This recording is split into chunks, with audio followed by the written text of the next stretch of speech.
नमस्ते बच्चों, मैं आपकी रिंका टीचर। आज मैं आपको हिंदी पढ़ाने आई हूँ। आज हम देखेंगे अध्याय 14 सफाई का महत्व। हमें सफाई से रहना चाहिए। देखिए बच्चों, हमें क्या करना चाहिए? सफाई से रहना चाहिए। गंदगी नहीं फैलानी चाहिए, गंदगी में नहीं रहना चाहिए। सफाई से रहना अच्छी आदत है। देखिए, सफाई से रहना कैसी आदत है? अच्छी आदत है। गंदे बच्चों को कोई पसंद नहीं करता है। साफ सुथरे बच्चों को सभी प्यार करते हैं। देखो, अगर जो बच्चा सफाई से ना रहता हो, गंदे कपड़े पहनता हो, गंदगी से रहता हो, वैसे बच्चों को कोई भी क्या पसंद नहीं करता। और जो बच्चा सफाई से रहता है, साफ सुथरे कपड़े पहनता है, हर रोज़ नहाता है, वैसे साफ सफाई बच्चों को सभी क्या करते हैं? प्यार करते हैं। सफाई सब गुणों की खान है। सफाई देखिए सब गुणों की खान है। अगर सफाई से रहने से क्या होती है? बीमारी नहीं हो सकती है। हाँ, और हमारा स्वास्थ्य क्या रहता है? ठीक रहता है। और कोई भी बीमारी हमारे पास नहीं आ सकती। सफाई रखने से रोग दूर रहते हैं और मन हमेशा खुश रहता है। देखिए, सफाई से रहने से क्या होता है? रोग दूर रहते हैं, कोई बीमारी नज़दीक नहीं आती है और हमारा मन भी क्या रहता है? हमेशा खुश रहता है। सफाई से रहने से क्या होता है? खुशी मिलती है। सुबह उठकर शौच जाना चाहिए, फिर साबुन से हाथ धोना चाहिए।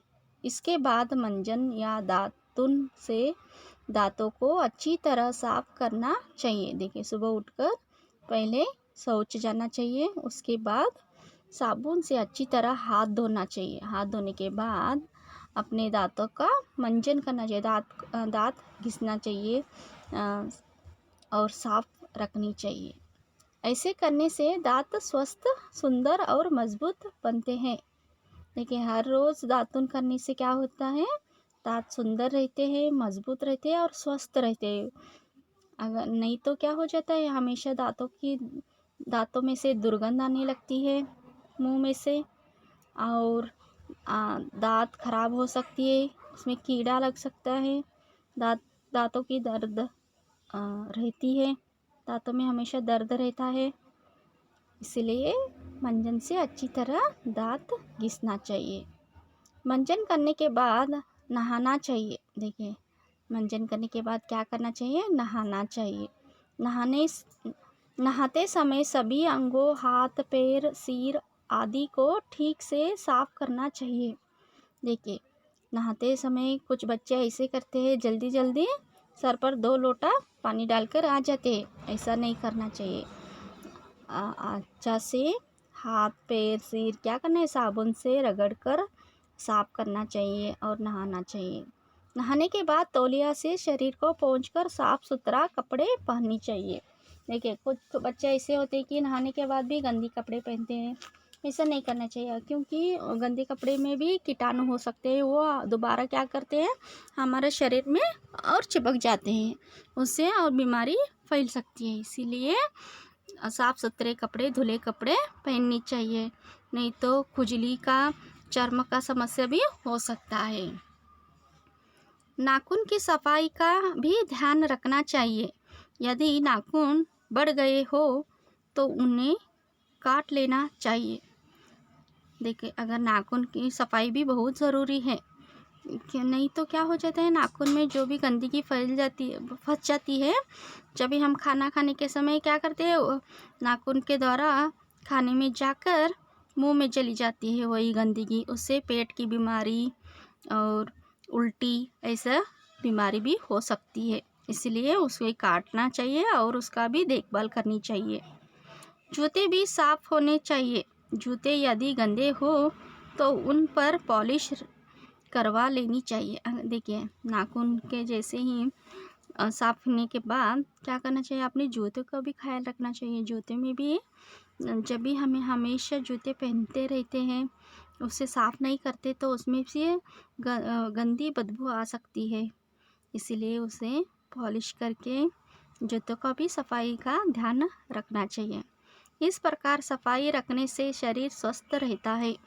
देखिए ये सब करने से क्या होता है, शरीर स्वस्थ रहता है। शरीर स्वस्थ रहने से सभी कार्य में मन लगता है। देखिए शरीर अगर स्वस्थ है, साफ सफाई कपड़े पहने हैं, जूते साफ है, अपना शरीर साफ है, तो इससे क्या रहता है, सदा साफ रहना चाहिए। इसी शरीर से सफाई के साथ साथ अपना आस पड़ोस का भी साफ सुथरा रखना चाहिए। देखिए इस कार्य करने से मन भी खुश रहता है, शरीर स्वस्थ रहता है, और वैसे ही अपने आस पड़ोस का भी हम क्या करना चाहिए, सफाई करनी चाहिए।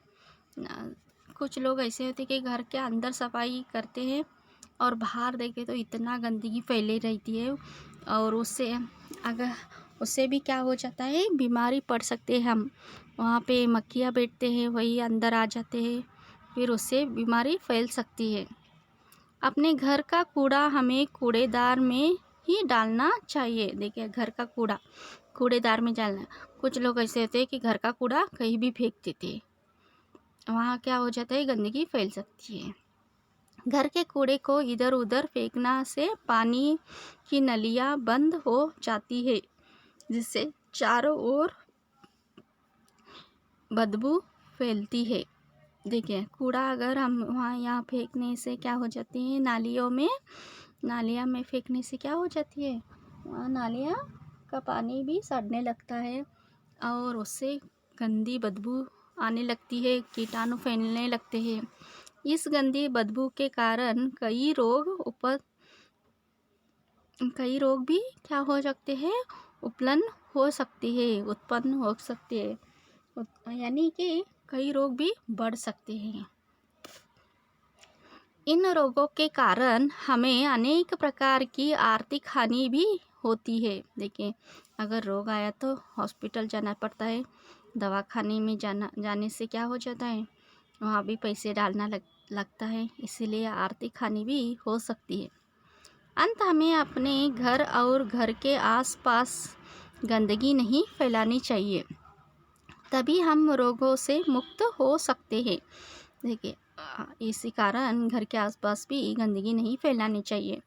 तभी हम क्या करते हैं, अगर घर के अंदर अपने शरीर और घर के बाहर चारों ओर सफाई से रहने से क्या होते हैं, रोग मुक्त हो सकते हैं। शिक्षा यह है कि आओ हम संकल्प करें, न मैं गंदगी करूँगा और न करने दूंगा। देखिए शिक्षा ये है कि हम भी सफाई से रहना चाहिए और दूसरों को भी सफाई से रहने के लिए कहनी चाहिए, गंदगी नहीं फैलानी चाहिए।